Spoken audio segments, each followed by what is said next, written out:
Welcome to the Machine Shop, a CNC shop for mechanical engineering. The machine shop is a metal working shop where students can machine, weld, and print materials for their various projects. Some of the machines they have include a hand mill, a 4-axis lathe, a CNC lathe, various welding machines, a plasma cutter, and a 3D printer. I have with me here Kyle Sheets, the director of the Machine Shop.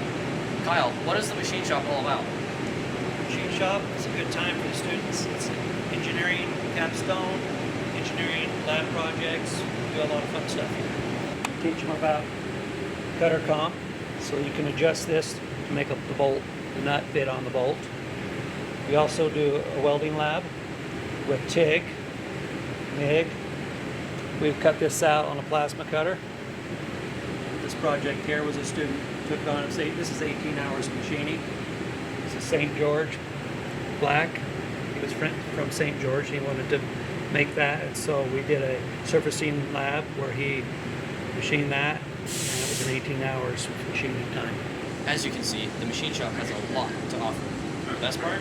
Any student can use the Machine Shop, with professor approval, of course. I'm Andrew Kenney, reporting for the UVU Review.